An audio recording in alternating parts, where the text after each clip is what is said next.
aujourd'hui, on se voit parce que le premier sujet qu'on vous propose dans le cadre du 1245 de Mutaré, c'est d'y voir un peu plus clair sur cette notion de vie pro, vie perso, comment trouver le bon équilibre. On a vu que pas mal de personnes s'étaient inscrites. Je pense que c'est un sujet qui est très d'actualité et donc c'est ce qu'on va voir ensemble. Très bien. Donc, pour le cadre de fonctionnement, on est bon. Comment va se dérouler ce temps imparti ensemble? Donc, on est ensemble jusqu'à 13h30. Et là, la technique est en train de me jouer des tours et ne veut pas me diffuser le support, mais ça va venir. Voilà. Ça, c'est toujours pour les premières, hein, c'est toujours le petit moment de stress. Donc, normalement, vous voyez le sommaire. C'est bon? Super, merci. Donc, on va vous présenter déjà qui est Mutaré, pour que vous sachiez quelle est la structure aujourd'hui qui a proposé ce webinaire à destination des notaires. Ensuite, on va se présenter, Clémentine et moi-même, pour que vous sachiez qui vous parle, pourquoi on est là aujourd'hui. Et pour parler de cette notion d'équilibre vie pro, vie perso, ce qu'on s'est dit que c'était important déjà de repréciser le contexte de travail au sein des offices notariés, parce que ça a son impact également par rapport à cette notion d'équilibre. Et puis, à la fin, on vous présentera également les prochains rendez-vous, parce que c'est le début d'une série, ces webinaires. Il va y avoir un certain nombre qui va vous être présentés, toujours dans un format très court sur la pause déjeuner, pour que vous puissiez profiter pleinement de ces temps d'échange et de réflexion. Très bien. Clémentine, je te passe la parole. Merci beaucoup, Olivia. Alors, effectivement, le 1245 de Mutaré, il y a Mutaré, à quoi ça correspond? En fait, Mutaré fait partie du groupe Stratae. Stratae, c'est un groupe de cabinets de conseil et de formation en stratégie. Il y a deux volets. Il y a le volet stratégie en entreprise, donc le volet Stratae, et il y a le volet Mutaré, avec de la formation spécialisée dans les professions réglementées. Et vous voyez sur la slide les différents domaines dans lesquels on intervient pour la formation. On en reparlera à la fin. Il existe à l'heure actuelle une formation spécialisée pour les notaires qui a été approuvée par le CSN et vous avez toutes les infos sur stratae.fr. Donc voilà. On va passer à nos présentations. Présentations. Qui sommes-nous? Ouais. Donc, j'initie le mouvement. Moi, je m'appelle Clémentine Rosier. À l'heure actuelle, je travaille dans le notariat. Je suis notaire diplômée. Ça fait un peu plus de 13 ans que je travaille dans ce milieu. J'ai passé 10 ans en région parisienne, la banlieue, à l'intérieur de Paris, dans plutôt des moyennes entreprises qui fonctionnaient un peu pareil. Et puis, au bout de 10 ans, j'ai un peu changé de cap et j'ai entamé mon tour de France des notaires. Et là, pour le coup, je suis allée dans des très petites structures notaires qui venaient de s'installer tout seuls. Je suis allée dans des très grandes structures avec des franchises ou des succursales de grands groupes avec des grands noms que vous connaissez sûrement. Voilà. Et en fait, ça m'a fait faire des prises de conscience sur ce qui fonctionnait et ce qui ne fonctionnait pas. Ce n'est pas forcément là où on l'attend d'ailleurs. Ce n'est pas forcément dans les grosses structures qu'il y a des choses qui fonctionnent. Parfois, dans les petites structures, il y a des très bonnes idées, de la créativité. Et c'est ce qui m'a fait épouser le projet Stratae, c'est-à-dire que je me suis dit qu'avec l'expérience que j'avais, je pouvais apporter ma vision à 360 des études pour l'accompagnement au changement. Et c'est un peu ce qui nous relie avec Olivia, d'ailleurs, cet accompagnement au changement, je crois. Oui, tout à fait. Merci Clémentine. Alors pour ma part, je vais passer également sur ma présentation. Donc Olivia Bordarier, moi j'ai un parcours différent. Je viens du milieu de l'entreprise. J'ai été responsable RH pendant plus d'une dizaine d'années. Donc moi j'ai vraiment accompagné l'humain au sein des entreprises où j'ai été. Et ça fait maintenant quelques années que j'ai fait un revirement de carrière, on va dire. Et j'accompagne plus spécifiquement les structures sur le volet, alors RH bien sûr, mais également sur l'accompagnement des dirigeants d'entreprise pour essayer de faire en sorte qu'ils se sentent encore mieux dans leurs fonctions, que ça se passe au mieux pour eux. Et cette notion d'efficacité, d'équilibre pro-perso, c'est quelque chose qui me tient vraiment beaucoup à cœur et que j'accompagne plus précisément au sein des entreprises. Voilà pour nos présentations. On y va sur le contexte, Clémentine? Ah ouais, on y va sur le contexte. Donc, je pose un peu les jalons de ce qu'on va dire la charge mentale, des notaires aujourd'hui, pour qu'on puisse, aller doucement vers les outils que va proposer Olivia. Pour moi, il me semble important de rappeler ce contexte international. Je parle de 2 crises majeures. Il y a le Covid.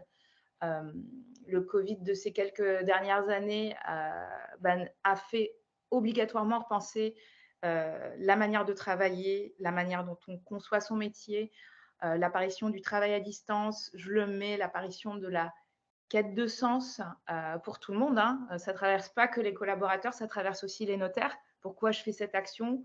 Dans quel but? Est-ce que je suis bien à ma place? Et puis, de manière européenne et plus récente, la guerre en Ukraine qui, a aussi des conséquences économiques. Mais en fait, les conséquences économiques, c'est la succession des crises internationales et européennes qui les provoquent. Il y a, une baisse, des investissements, en France. Les étrangers achètent peut-être un peu moins de résidences secondaires ou s'installent peut-être moins en France. Il y a une très grande hausse, des matières premières et je pense que chacun sait que ça a des grandes conséquences. Je pense que vous le voyez déjà dans vos études, sur les acquisitions et précisément à l'heure actuelle.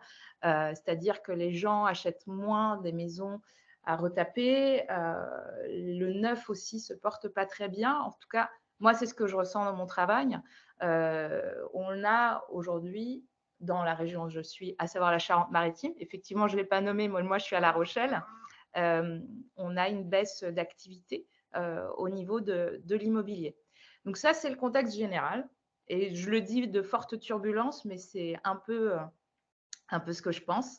Et puis, il y a un contexte particulier au notariat qui nous intéresse aujourd'hui, c'est qu'on a des nouveaux enjeux. Alors là encore, il y a quelques années, ces nouveaux enjeux, ils ont été posés par la loi Macron et le fait qu'on ait une arrivée. J'ai regardé les chiffres entre 2016 et 2020, il y a 47,6% d'études qui se sont installées, ce qui est un chiffre extrêmement important. Et ça a changé la donne pour les notaires qui se sont installés et pour les notaires qui étaient déjà installés. Comment on pratique avec une arrivée massive de nouveaux notaires sur le marché? Ce qui a donné lieu à des nouvelles modalités d'exercice, la fusion, le multi-office. Tout ça, c'est des choses que vous connaissez ou que vous ne connaissez pas. Vous pouvez peut-être nous dire dans le chat si vous êtes concernés par ces enjeux, mais c'est des choses que moi, j'ai vu beaucoup apparaître, en province surtout. J'ai beaucoup travaillé avec des gens qui se sont rapprochés ou qui se sont rapprochés d'autres professions, experts comptables, avocats. Ensuite, on a vu apparaître l'adaptation au numérique. Et là, je peux parler du Covid, hein, le travail à distance, les actes à distance, tout ça, vous avez en tête. Et puis, des difficultés de recrutement. Il est vrai qu'initialement, le notariat s'appuyait sur 2 bases qui étaient assez stables. Les collaborateurs, mais là, avec cette quête de sens, on voit que les collaborateurs bougent beaucoup, qu'on a des difficultés à les recruter, mais qu'on a aussi des difficultés à les fidéliser. Et une autre base qui était aussi assez stable, la clientèle. Cette clientèle, elle est plus exigeante, plus versatile. Et voilà, il y a beaucoup de fois où dans les dossiers, on voit le client qui fait une donation par-ci, une acquisition par-là. Et en fait, nous, on est un peu les regroupeurs des pièces du puzzle. Donc voilà. Et en fait, ce que je me dis, c'est que ça nous invite, ces bases qui ne sont plus comme avant et plus aussi stables, en fait, à repenser notre manière de travailler. Et je me dis que dans la période où il y a cet espace qui est donné par peut-être une baisse de l'activité, moins de prêts, plus de rétractation, ça peut être le moment, et c'est un peu toute l'idée de notre collaboration avec Olivia, que vous puissiez avoir des outils pour les mettre en pratique et avoir le temps de le faire. Et je crois que tu as une proposition aujourd'hui, Olivia, à nous donner là-dessus. Ouais, tout à fait. Juste avant d'y aller, ce que tu dis, est très important, c'est de se rendre compte qu'aujourd'hui, on est dans un environnement qui est complètement imprévisible. Covid, on ne pouvait pas le prévoir, la guerre en Ukraine non plus. Et c'est ça qui génère énormément de stress aujourd'hui. parce que ce que l'être humain préfère, c'est de pouvoir un peu maîtriser ce qui va se passer. Et là, on est complètement perdu au milieu de ces changements, de cette accélération du temps, cette culture de l'immédiateté. On veut tout, tout de suite, et j'imagine que vous le vivez également avec les clients sains de vos offices qui ils vous envoient un mail et ils veulent que tout de suite il y ait la réponse. La patience n'existe quasiment plus. Et c'est ça, c'est tous ces paramètres qui vont créer cette tension interne et ce sentiment, je ne sais pas si c'est le cas pour vous, mais d'être un peu noyé, d'être un peu comprimé au milieu de tout ça et de se dire ouf, où je suis, qu'est-ce que je fais et le sentiment vraiment ouais, d'apnée, je trouve que c'est vraiment la meilleure des images et de se dire mais comment je fais à un moment donné pour sortir la tête de l'eau parce que potentiellement je peux sentir à un moment donné que je suis à la limite et avec cette frustration d'avoir le sentiment d'être nulle part, au bon endroit, au bon moment, etc. Et au fil du temps, cette frustration, elle peut grandir et créer un véritable inconfort. Donc c'est pour ça qu'on a vraiment voulu, on s'est dit que le premier webinaire, c'était important de partir de cette notion d'équilibre pro-perso pour voir comment on peut récupérer une bouffée d'oxygène. Donc, par où commencer? Parce que finalement, on se dit, bon, bah, super, ouais, l'équilibre pro-perso, j'entends, j'adorerais le faire. Moi, je vois beaucoup de dirigeants avec qui j'en parle qui me disent, ouais, mais c'est juste aujourd'hui une quête impossible quelque part. Et là, c'est le bon moment, comme disait Clémentine, par rapport au contexte, c'est peut-être le bon moment de faire cet arrêt sur image. Parce que finalement, ce qu'on se rend compte, c'est que on ne voit pas les choses tant qu'on est dans le mouvement. On est tous un peu dans cette roue du hamster, à courir, à aller à un endroit, à l'autre, etc. Et à un moment donné, la première étape, c'est juste, je fais un arrêt sur image. Je prends un temps de pause pour prendre de la hauteur, sortir la tête de l'eau et commencer à observer ce qui se passe. Clémentine, tu veux intervenir à ce stade-là? Oui, ça me fait un peu penser à un système de casquette, en fait. Quand on porte la casquette du notaire, peut-être pour certains d'entre vous, de 9 heures à 20 heures et peut-être 6 jours sur 7, eh bien, on ne peut pas forcément porter la casquette chef d'entreprise, en fait. Parce que même si on a l'impression qu'on peut les porter simultanément, je crois qu'il y a besoin aujourd'hui d'avoir un temps pour chacune. Voilà. Je te remercie. Et puis, ce que j'aurais envie de dire, c'est que cette notion d'équilibre, il faut un peu avoir l'image du funambule, hein. L'équilibre, ce n'est pas un truc stable et qui ne bouge pas. L'équilibre, c'est un ajustement permanent à mon contexte, à ce qui se passe. Et pour faire ça, parce qu'on voulait vraiment, et ça va être comme ça que chacun des webinaires va être construit, c'est on veut vraiment des choses qui soient concrètes et que vous puissiez mettre en œuvre au sein de vos offices. La première chose à faire, c'est un outil, enfin c'est une façon de faire qui paraît très simple et pourtant qui est très puissante, c'est déjà faire le grand bilan de l'année qui vient de s'écouler. On est début février, c'est encore le bon moment. Qu'est-ce qui s'est passé en 2022 pour vous? Pour ça, simplement, regardez votre agenda. Observez, c'est quoi les grands projets qui ont peut-être été menés, les succès potentiels au sein de votre office, ce dont vous pouvez être fier. Et au contraire, qu'est-ce qui a peut-être été difficile pour vous? Ou est-ce que vous avez eu le sentiment que vous avez été au moulin et au fourneau en même temps et que vous n'arriviez plus à sortir, à regarder et savoir quoi faire exactement? Donc potentiellement, quelles sont les difficultés rencontrées? Peut-être des projets, alors je ne sais pas trop au sein des offices, mais est-ce qu'il y a des projets que vous n'avez peut-être pas pu mener à terme, faute de temps? Lesquels? Et quelles en sont les raisons potentiellement? Parce que si j'ai bien compris dans mes échanges avec Clémentine, c'est qu'en plus, il y a une activité qui peut être assez fluctuante. Donc, comment vous vous êtes senti, et surtout en fin d'année, comment vous êtes senti en termes d'énergie? Est-ce que vous étiez fatigué, au bout du rouleau, hein, le sentiment que le matin, c'était dur d'y aller? Ou au contraire, est-ce que vous étiez encore relativement en forme? Alors bon, fin d'année, on sait que c'est l'hiver, hein, donc on a souvent un peu moins d'énergie, mais tout ça, c'est des indicateurs déjà pour savoir où on en est en termes de bilan. Je pense à une idée qui est que, quand les vacances ne suffisent plus, en fait, quand on ne les vacances qu'on prend ne suffisent plus à puiser suffisamment d'énergie pour, accueillir une nouvelle année, c'est que peut-être il y a des nouveaux axes à donner dans cette nouvelle année. Moi, ça m'est arrivé. Et voilà, on peut aussi y voir les traits d'un épuisement, en fait. Et les outils sont là pour anticiper ça. Voilà, c'est ce que je comprends. Pouvoir prendre des congés, c'est essentiel, hein. Aujourd'hui, on est dans le sentiment dans notre société que, les temps de pause, c'est des temps où, on ne fait rien. Or, d'un point de vue physiologique, ces temps de pause, au niveau du cerveau, sont absolument nécessaires. Et en même temps, je sais très bien quand je vous dis ça que, si certains ont du mal à poser des congés, c'est qu'à un moment donné, c'est parce qu'ils ont le sentiment qu'il y a tout à faire et que c'est compliqué, hein, d'absorber l'activité et de partir en congé.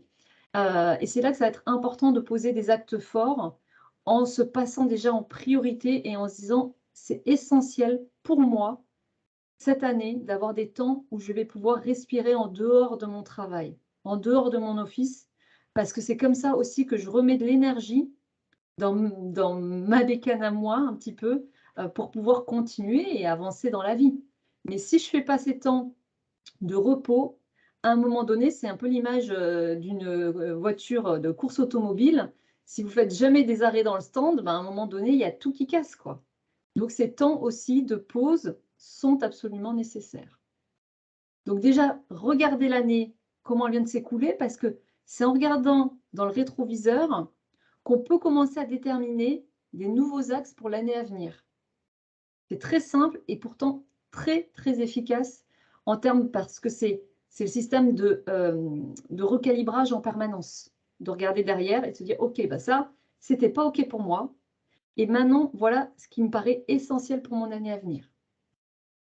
Donc ça, c'est la première étape, c'est déjà de faire le grand bilan de son année 2022. Ensuite, ça va être d'aller un cran plus loin et de faire un focus sur la gestion du temps.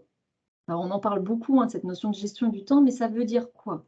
Ça veut dire déjà comment vous, votre temps, il se répartit. Clémentine nous disait: «Les journées peuvent être potentiellement très chargées, 6 jours sur 7 potentiellement pour certains». Ouais, 6 Heu, sur 7 ou très tard le soir ou très tôt le matin, hein. ouais, Moi, il m'est vraiment arrivé de travailler dès 7:30, avec, avec une équipe, en fait, hein, tout simplement. Et sauf que ça va pour un temps. Le sujet, c'est, si c'est toute l'année comme ça, peut-être que ça peut me convenir, mais peut-être que je peux le subir. Là est toute la question. ouais. Il faut déjà savoir qu'on est des êtres humains, donc on a des cycles et on a des moments où on est plein d'énergie, c'est super. Il y a des moments où on a un peu moins d'énergie et c'est OK aussi de ralentir son rythme.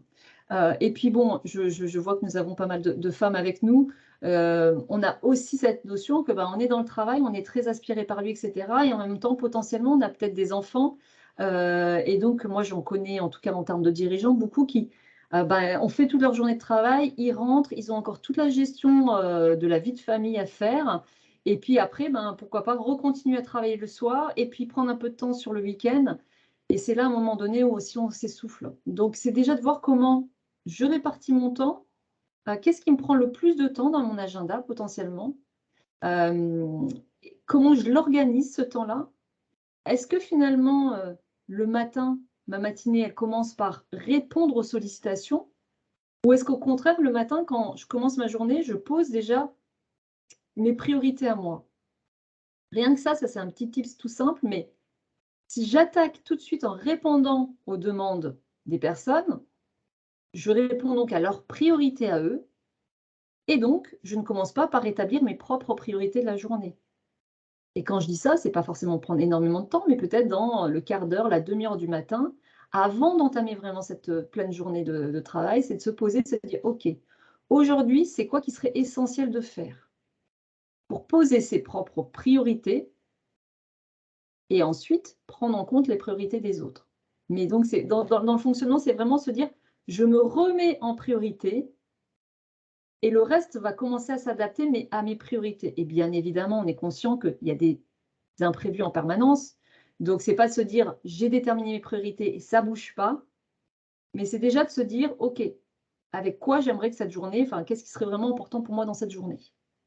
Et on parle de journée, de semaine. Oui, J'ai Clémentine? l'impression, Olivia, si je ne me trompe pas, qu'en fait, quand on fait ça, on a moins la sensation que notre journée nous échappe, en fait. C'est un c'est un peu ça que je me dis quand j'écoute ton outil que tu nous proposes. Mmh. C'est tout à fait ça. c'est que tu reprends le pouvoir de ta journée. Alors bien sûr, il y aura des imprévus et ça serait, il y a des personnes qui ont dans l'idée de cadrer absolument toute la journée, des temps par temps et cetera et on a besoin absolument de zones tampons parce que les imprévus, il y en a forcément. Mais c'est de se donner quelques axes sur la journée qui sont importants pour redevenir maître, tout à fait. Il y a aussi la notion de priorité versus urgence. Alors, on y reviendra probablement, je crois, Clémentine, dans un autre webinaire sur cette notion de matrice Oui, le deuxième. des... Le prochain webinaire sera consacré aux voleurs de temps. C'est ça, pour bien identifier ça. Qu'est-ce qui vient me prendre beaucoup de temps? Ça sera développé. Mais finalement, c'est quoi les priorités versus les urgences? Qu'est-ce qui est important, pas important? C'est déjà aussi important de l'identifier. Et puis, quatrième chose que je m'étais notée, c'est cette notion de montre versus boussole. Aujourd'hui, nos quotidiens sont très rythmés finalement par la montre. J'ai rendez-vous à telle heure, il y a ça à faire, voilà, après il y a tel rendez-vous, vite, vite, vite, il y a un autre rendez-vous, tel dossier qui est urgent.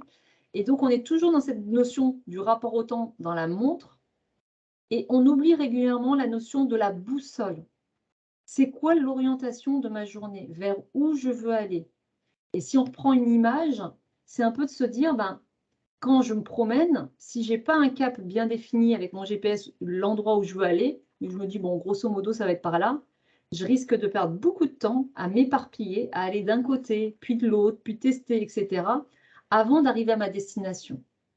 Donc, la boussole, c'est vraiment se dire, OK, je donne une orientation à mon quotidien, à mes actions, pour pouvoir les organiser derrière. Mais donc, on part vraiment d'abord de la boussole avant d'être dans le faire avec la montre et qui nous fait du coup tout le temps avoir le sentiment d'être un peu Alice au pays des merveilles et de courir en permanence après le temps. Je vais plus loin? On est parti. Allez. Et puis, un outil, là pour le coup très pratico-pratique, qui nous paraît être vraiment intéressant à utiliser, en tout cas moi j'utilise beaucoup avec mes clients, c'est la roue de la vie. Alors, je vais prendre un petit peu de temps pour vous l'expliquer parce que ça, vraiment, vous pourrez chacun et chacune vous l'approprier par la suite. C'est vraiment, alors, ce concept-là, c'est quoi? C'est un Américain, Paul Meyer, qui a déterminé plusieurs grands domaines dans la vie qui, d'après lui, sont importants à investir pour se sentir pleinement épanoui et finalement quelque part à l'équilibre. L'idée de cette roue, c'est de se dire que s'il y a un domaine qui n'est pas pleinement investi, eh bien, la roue, elle a tendance un peu à saccader et à être un peu compliquée pour avancer. Et en identifiant donc chacun des domaines, on va pouvoir voir où est-ce qu'on a le sentiment de peut-être pas tout à fait au bon endroit. Je m'explique. Vous voyez donc sur le schéma, on a 8 grands domaines. Alors, je ne vais pas tous les détailler, mais on va prendre l'exemple de la santé. L'idée, c'est déjà de vous dire, de faire un focus. Moi, c'est souvent comme ça que je procède, c'est de dire, OK, on va faire un arrêt sur image. Et pour chacun des domaines, vous allez déterminer votre niveau de satisfaction. Donc ça, c'est quelque chose de très personnel. Quel est votre niveau de satisfaction de 0 à 10 pour chacun de ces domaines-là? Et ça va déjà vous permettre de faire l'arrêt sur image. Aujourd'hui, à l'instant T, comment je me sens, comment j'investis chacun de ces domaines. Clémentine, il me semble que tu avais peut-être... Oui, j'avais un exemple à vous Ouais. donner, un notaire avec lequel j'ai travaillé il y a vraiment, plusieurs années quand j'étais à Paris et qui a fait un burn-out, en fait. Alors, dans un contexte, entre associés qui était très délétère, mais en tout cas, il a plongé complètement en dépression. Heu et ce moment de sa vie qui a quand même duré, je pense, 2 ou 3 ans, parce que moi je l'ai connu après, lui a fait, repenser, on va dire dans l'exemple d'Olivia, l'intégralité de la route de sa vie. Il s'est rendu compte à quel point, il avait manqué, beaucoup de sa vie de famille, qu'il avait beaucoup manqué sa vie de couple aussi, qui était désinvestie et qu'en plus de ça, son contexte de vie, personnel ne lui convenait pas, ni professionnel. Donc je vous dis pas qu'il a changé d'ange-point et changé de femme, c'est pas du tout ça. Il a gardé tout le monde. Par contre, il a déménagé, il s'est rapproché de Paris et il a surtout, cédé ses parts et il a choisi une étude à proximité de son domicile et en fait, il a repensé son cadre de vie et dans cette roue, vous voyez l'axe santé environnement, ainsi que, la petite case à côté d'environnement, relations, heu, voilà et il était à l'heure actuelle, beaucoup plus épanoui. La dernière fois qu'on s'est eu au téléphone, ce notaire, il m'a dit: «Mais moi, en fait, j'ai vraiment l'impression de profiter de mon métier aujourd'hui, parce que je le fais comme je le veux». Voilà. Voilà un exemple parmi tant d'autres, mais Olivia, je pense que toi aussi, tu dois avoir des exemples de ton côté, dans les chefs d'entreprise que tu accompagnes, de changements à cet endroit de la roue et qui peuvent être, des game changers pour, 2023. Exactement. Souvent, ce qui se passe, c'est que les personnes ont le sentiment qu'ils sont un peu, dans l'impasse, qu'il y a rien de possible, à faire et juste déjà, par ce biais-là, de se dire: «OK, mais comment je me sens?» Alors souvent, les personnes que j'accompagne, je me rends compte que, la carrière, sans grande surprise, prend beaucoup de place et encore une fois, c'est pas une notion de le temps que j'y consacre, mais mon niveau de satisfaction. Et donc la carrière prenant tellement de place, du coup, à un moment donné, c'est au détriment potentiellement d'un autre domaine. Et quand alors c'est fréquent, c'est quand des fois on se prend, un mur quelque part, une épreuve de vie, on est en capacité d'aller dire: «OK, il y a des choses qui ne me vont pas» et de mettre en place des changements. Et ça veut dire, du coup de, déterminer vraiment, qu'est-ce qui est important pour vous? Parce que là, on parle de différents domaines. Vous voyez, il y a le développement. Développement, c'est quoi? C'est le développement pour soi. C'est, des fois, par moment, c'est important d'aller se former pour aller un petit peu réactiver le côté, curiosité intellectuelle, bénéfice, pour soi et cetera. Mais donc ça va être de déterminer et de faire des choix et des fois des choix, comme tu partageais, pour le notaire que tu connaissais, des choix importants, des décisions. Mais vraiment, quand on prend des décisions, on est dans le sentiment qu'on est davantage dans l'action plutôt que de subir la situation. Et donc grâce à ça, en allant visualiser, où j'en suis aujourd'hui, qu'est-ce qui me convient, qu'est-ce qui ne me convient pas? Et du coup, pour, l'année à venir, qu'est-ce qui me paraît important de réinvestir? Et si par exemple c'est la santé, si j'ai le sentiment que je travaille tellement que je ne vais plus faire de sport et que je vois bien qu'à un moment donné ça me manque, c'est pas bon pour moi et cetera, c'est d'aller revisiter, se dire: «Qu'est-ce que je pourrais mettre en place qui serait facile, accessible pour moi, mais qui me permettrait de me reconnecter avec cette notion de sport?» Et Et peut-être j'ai de l'impression aussi que dans les images que tu donnes, il y a un esprit dans cette circularité de vase communicant, en fait. Qu'à partir du moment où tu changes quelques espaces, en fait, les autres s'harmonisent. Est-ce que je me trompe non, ou c'est j'ai mal exactement compris ça. l'outil, Non, non, mais mais c'est tout à fait ça. Je te remercie, c'est exactement ça. C'est aussi cette notion, c'est un cercle vertueux. C'est que quand je vais réinvestir certains domaines, ça va nourrir les autres. On se doute bien que si je réinvestis, par exemple, mon environnement, comme tu donnais l'exemple d'aller peut-être déménager, d'avoir des bureaux plus lumineux, ça va me donner plus d'énergie, du coup, je me sentirai mieux, je serai en santé. Mais ça marche dans un sens comme dans un autre. C'est-à-dire que si à titre personnel, dans ma vie de famille, je vis des choses compliquées, un divorce, un décès et cetera, ça va venir impacter forcément les autres domaines. Et moi, ce que je trouve hyper intéressant, c'est de se dire que tout ça, c'est très complémentaire et que plutôt que de voir la notion de la gestion de son temps sous vraiment l'axe temps pur, c'est de se dire qu'on va regarder son emploi du temps, mais dans sa globalité et plus forcément que professionnel, tu vois, on scinde le professionnel d'un côté, le personnel de l'autre.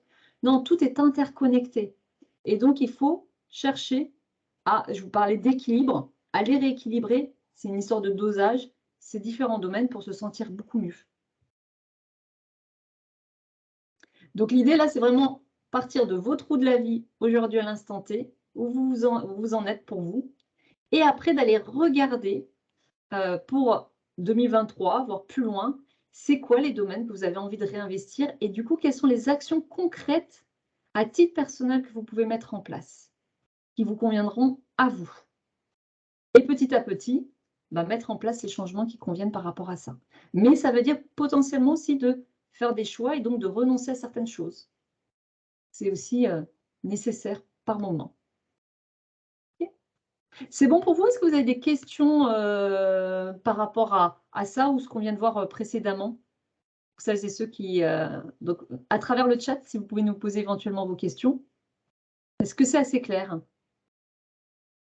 moi, je trouve ça, en tout cas, très parlant d'avoir ces images et ces mots Et pas la peine de tout noter, hein, comme on l'a dit, le support va vous être envoyé. C'est des outils qui ne valent pas que pour 2022 et 2023, c'est des outils que vous gardez et qui sont, à réutiliser, chaque année, quand vous sentez que c'est le moment de réajuster la roue. Voilà. Mmh. Très régulièrement, c'est intéressant de le faire, hein. On dit une fois par an, mais peut-être aussi au cours de l'année, voire, parce qu'on est pris par le fil et que du coup on oublie. Et puis en même temps qu'on parle de ça, enfin c'est aussi de se dire que c'est pas facile forcément de le faire, hein, ça j'en ai bien conscience. Qu'entendez-vous par l'onglet environnement? L'environnement, c'est vraiment tout mon environnement, ce qui m'entoure. C'est-à-dire, aussi bien, bah, mon environnement professionnel, mon office, hein, comment je me sens dedans, que mon cadre personnel. Clémentine, je crois que quand on en avait parlé, tu avais un exemple Oui, là-dessus. ouais, tout à fait, on en avait parlé et par exemple, pour vous dire, moi, je pense à une notaire à Paris qui s'est installée il y a 3 ans. Elle savait que pour le démarrage, elle n'avait pas, le budget pour pouvoir avoir des collaborateurs, mais elle aimait travailler en équipe. Donc elle s'est dit: «Comment croiser du monde dans la journée, échanger autour d'un café sans, que ce soit mes salariés ou mes associés?» puisqu'elle a commencé seule. Et donc elle a choisi un espace de coworking. Elle s'est mise, dans les tours d'activités que vous connaissez peut-être et qui sont, bah, des lieux où vous pouvez avoir un bureau, une salle de réunion, et donc voilà, elle arrive dans un lieu, elle voit la personne à l'accueil, elle croise du monde, dans les couloirs, elle n'a pas la sensation d'être seule. Et voilà, ça c'est on en avait parlé, une question d'environnement, mais ça peut être aussi beaucoup plus, prosaïque comme, est-ce que j'ai, des fenêtres dans mon bureau? Parce que tout à l'heure Olivia parlait de luminosité et c'est vrai que ça aussi, peut faire partir de l'environnement. Comment j'ai organisé, concrètement mes bureaux, en fait. Hem, Ouais, faire en sorte que je m'y sente bien. ouais. Ça paraît anodin comme ça, mais ça donne, aussi cette notion de mieux je me sens dans mes bureaux et mieux je me sens chez moi, plus je suis bien. Ça aussi, Ouais. c'est important. OK. Petite synthèse de ce qu'on vient de se dire. Donc dans l'idée, et bien sûr, on a conscience qu'on effleure à peine, hein, ce sujet d'équilibre pro-perso, mais si on voulait être dans un format vraiment, relativement court pour pas, prendre, trop de temps sur la pause déjeuner, c'est vraiment de se dire que, hem, trouver, repenser, revenir régulièrement sur la notion de comment j'ajuste mon équilibre, c'est essentiel, aussi bien pour soi, déjà pour sa santé évidemment, mais aussi pour repenser son métier au vu de tout, le contexte que nous a, évoqué, Clémentine en introduction, et ça va permettre aussi de prendre un peu de hauteur pour repenser et travailler sur son entreprise, hein. Souvent quand on, est dirigeant, notaire et cetera, on travaille dans l'entreprise, mais régulièrement on va avoir besoin de prendre un peu de hauteur pour travailler aussi sur la stratégie, le développement de son office et cetera. Donc, on a vu cette notion de contexte et ça nous paraissait important de parler du contexte. Pourquoi? Pour déjà dire: «Vous n'êtes pas seul». Il y a beaucoup de personnes qui se retrouvent aujourd'hui dans ce sentiment que il y en a de partout, que c'est compliqué et que, on est tiraillé et que cette charge mentale est de plus en plus importante. Nos bébêtes, les téléphones sont nos alliés et en même temps, sont un peu nos ennemis. On n'a jamais eu le sentiment de manquer autant de temps alors qu'on a des outils qui nous font gagner beaucoup de temps. C'est un peu le paradoxe de notre société d'aujourd'hui. Donc là, il y a vraiment le contexte. Et puis en termes d'outils, c'est déjà se dire, première étape, le B de bilan. Je fais mon bilan de mon année pour voir comment je fonctionne. C'est aussi prendre conscience, hein, sur ses propres mécanismes, mais également sur, bah, mon environnement, comment il fonctionne, etc. Le deuxième, c'est je fais un focus sur mon temps. Comment je gère mon temps? Est-ce que je suis maître de mon temps ou est-ce que je suis en permanence en train de répondre aux sollicitations des uns des autres? Est-ce que je suis au clair avec ça? Ça peut amener à se poser des questions en termes de délégation, d'autonomie de collaborateurs, et cetera. Donc vraiment, hop, je reprends un peu un peu en, possession de mon temps et comment je le gère. Est-ce que c'est moi qui gère mon temps ou est-ce que le temps me gère? On pourrait le dire aussi comme ça. Et puis, la troisième étape, c'est, bah, faire sa roue de la vie pour dire: «OK, où j'en suis aujourd'hui et vers où je veux aller?» pour me donner un cap, une vision et des actions concrètes pour aller vers une situation qui me convienne davantage. Et bien évidemment, il y aura toujours des aléas, mais plus j'ai cette vision claire, moins les aléas vont venir me perturber. C'est bon pour vous? Ah oui, et je voulais vous partager, parce que je disais à Clémentine tout à l'heure, pour moi j'adore les citations, parce que ça permet vraiment d'engrammer le message. C'est vraiment important, et celle-là, je l'aime beaucoup. Edgar Morin disait: « À force de sacrifier l'essentiel à l'urgence, on en oublie l'urgence de l'essentiel. » Et donc l'invitation que je peux vous faire, c'est vraiment de revenir à votre essentiel à vous. Plus vous êtes au clair là-dessus, plus ça sera simple de gérer les urgences. Mais pas de faire les choses à l'inverse, et c'est souvent le cas dans les situations que je rencontre. Super. Alors, pour les quelques dernières minutes, je vais rapidement vous présenter les webinaires à venir. J'ai parlé tout à l'heure des voleurs de temps. Ce sera le webinaire du 2 mars 2023.